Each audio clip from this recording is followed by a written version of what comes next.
All right, back here for the fourth and final hour of today's Monday edition of the Bernie and Sid in the Morning Show. And we've got some interesting stuff coming up this hour. The number, as always, is 1-800-848-WABC, 1-800-848-9222. So I mentioned earlier, I don't know, over a year ago, we had this huge event, Hackensack Meridian Health Stage 17. And I think, was it a Nash Country event, Bernie? Was that what it was? It was. Well, it's funny because one of the sopranos, what's his name, Dominic Chianese was there. So I don't know why. So was Chaz, but they didn't perform. They were guests. Right, but that begs the question, why would they be there for a Nash event? Because I think Rita Cosby at the time just invited well-known people. Okay, well then it was a Nash event. Because I remember all the acts were country, if I remember correctly. That is right. That's exactly right, yes. Mike McVeigh was there, you and I, and we met this young lady. Turns out that I graduated from Baruch College, and she's a professor at Baruch. And she's writing books and doing all kinds of stuff. So we became friends that day. And then Rita's old producer, Cosby's old producer, this guy, Michael, one of the great stories. Bernie and I were doing something at Pubs and Politics, one of these events that we put on here at the Cutting Room like a couple of years ago. And I left my phone in the cab and I started wigging out because without my phone, I'm a mess. Somehow or another, the person contacted me. We found it. And Michael took a cab to this guy's house on 12th and University to retrieve my phone and brought it back. So I love Mike forever since that day. And, of course, he's got that personal story. Yeah. The kidney. Yeah, he made it through. And I guess he may be repping her. I don't know. Here she is. The book is out. Cryptocurrency Investing for Dummies. Making her debut on the Bernie and Sid Show, Kiana Danial. Good morning. How are you? Hello, Kiana. Good morning, and it's Kiana Danial. How are you, I didn't know. Daniel. I didn't know. I never know. I knew it was I may Kiana. be in denial a little bit, but that's not my last name. So how do you come to Rita Cosby's old producer, Michael? What's your relationship there? What is that? So that's very interesting, actually.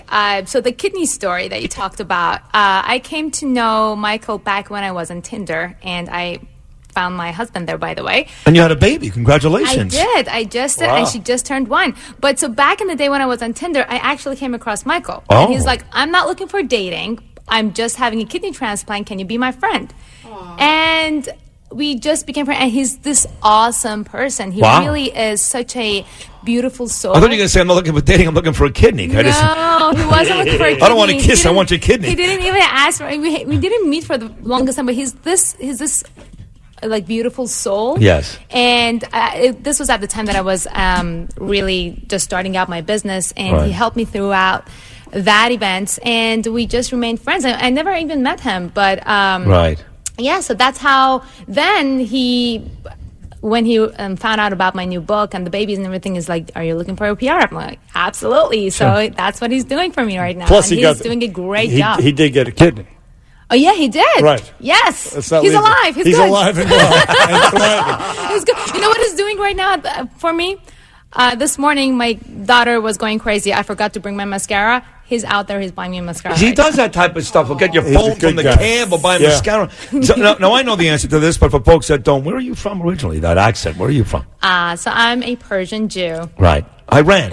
Iran, right, yes. Iran. I haven't said anything right yet. Danial, Iran. I'm from Brooklyn, so Iran. Yes. So do you like the Shahs of Sunset? Is that a great show or not? So I do. My mom doesn't. Is that right? Yeah, my mom thinks they are misrepresenting, but I think they're actually that's cool. like the Italians that don't like The Godfather and Sopranos. Exactly. Old school wouldn't like that show. But yes, the young generation, like Reza, that's the guy, right? He's kind of cool. He is kind of cool. Gay and open and Muslim and Jewish and everything all mixed together. Right. So. And most people from Iran are like you guys. They want to come. They want to be more westernized. They don't like what the folks in charge of that country are doing. This is what you're doing, what Reza's doing. That's what most of the folks in your country want to do, right? Absolutely. Most of the folks in Iran as well. Even though some of them can't get out of Iran, but that's unfortunately the reality.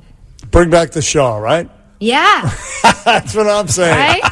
Bring him back, baby. You know what? 1979. You know, Johnny Russo in the book talks about the Shah of Iran, too? He went to Tehran. I didn't get to read that portion of the book because I just got it on Friday. But, yes, he went to Tehran. He's got a big story about that. I don't know what it is, but I can't. There was an envelope involved. I know that. There always is. Yeah, we're talking about a previous guest. The guy from The Godfather. Yep. So now you're involved in this cryptocurrency. So how does a young lady who's about to give birth to a baby, you're obviously very busy, how do you get involved in writing a book? How does that happen? So this is actually my third book. And the story about this book is kind of interesting because I was planning on taking the year after I gave birth to my daughter off. And she just turned 1 last week on International Women's Day. And so I was like, okay, I'm going to take it off. I'm not going to do anything. And this guy was on LinkedIn, keep poking me, was like, hey, I have a book deal for you for dummies. I'm like, yeah, right. Like I get these kind of emails on LinkedIn a lot. Right. And he's like, cryptocurrency book. I'm like, I don't think so. I think you're a scam.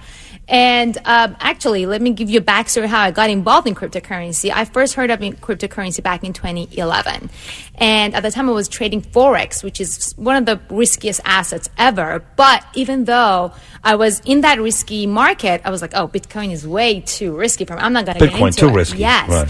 And of course, when Bitcoin went up to $20,000 in 2017, I was like, oh my God, I should have listened to my friends who told me to buy Bitcoin. Hate But when I that didn't. happens. Yep. What happened, how I actually got involved is that in beginning of 2017, one of a company in the UK reached out to me and asked me to do research and analysis on blockchain and crypto, because that's what I do. I do investment analysis. And I'm like, I have no clue about Bitcoin and crypto or blockchain. They're like, we'll figure it out. Can you do this for us? So I started diving into cryptocurrencies. Bitcoin is one of them, right? And its underlying technology, which is called blockchain. Okay, so cryptocurrencies, then that's the family. Bitcoin is one of them. What are some more? Ethereum, Ripple, Monero, Gotcha. Holochain. There are 2,000 cryptocurrencies other than 2,000? 2,000 as of today and counting. And this is kind of becoming like the dot-com bubble. Do you remember what happened? Like people made millions. And everybody was going crazy. Yeah. And what is the underlying technology behind that is the internet. So the blockchain is kind of like the underlying. You're saying blockchain? Blockchain. Okay. L-O-C-K. Yep. Chain, Okay, right? So this is kind of the new internet, and that is what is absolutely fascinating. And Bitcoin and other cryptocurrencies are just a byproduct, just like email is a byproduct of the internet. Right. Bitcoin is a byproduct of the blockchain, and blockchain is now really revolutionizing companies and how governments work. And what they're trying to do is to take the middleman away, take the power from the centralized entities and decentralize it. That is what blockchain can do. And you can apply it to payments like Bitcoin, but you can also apply it to voting system, healthcare, you name it, legal system, you name it. And so I was fascinated by this. Oh my God, I want to get my hands on this. So that's when I started learning more about cryptocurrency and started trading. And then, while I was just about to pop, this guy on LinkedIn was like, I got a book deal for you. And I'm like, after 3 months, I checked him out. He was actually the author of Stock Investing for Dummies. So real guy, okay. And by the way, you are talking to dummies when it comes to this stuff. So, I mean, I don't know the first thing, even with your explanation, I still don't know how you can Bitcoin. You can't go to, say, Key Food and buy some apples and cereal with a Bitcoin. I mean, how does this work? What are you actually buying, and what does the currency look like? That's a good question. Right. So, do you know what credit card look like? Yeah. Yeah. So, credit card. Do you remember what before we had that? We had cash. Before that, people were trading gold. Before that, people were trading their roosters for shoes. Right. So, this is basically the evolution of money, and digital money is basically just taking the next step instead of being in credit cards. And the fiat currency, what we call fiat, is US dollar, Japanese yen, the euro, British pound, all these stuff. These are government-backed currencies, which is great.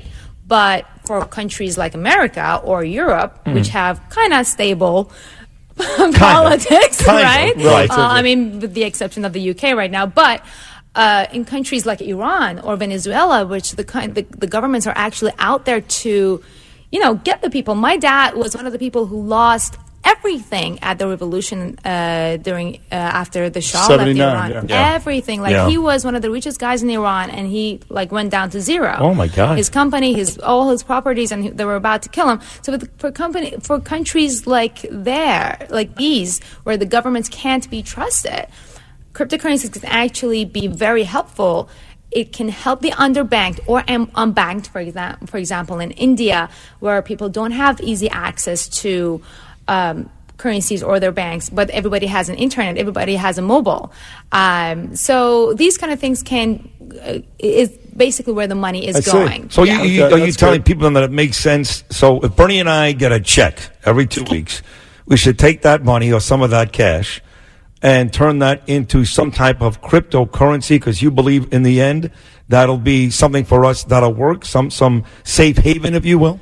So that is one way to look at it. At the moment, because we are not sure which crypto is actually going to become the one. Right. I am treating it as an investment. Like if you invest in stocks, you probably want to allocate a little bit of your portfolio into cryptocurrencies. And when you're doing so, I wouldn't go only with one. I wouldn't only buy Bitcoin. I don't even think Bitcoin is going to be the one because it has so many problems. It's slow, it's expensive. There's so many good ones that are just, well, I run studies on them every day. You can go on investiva.com, but I would invest in them as a stock. Wow. And hold on to them.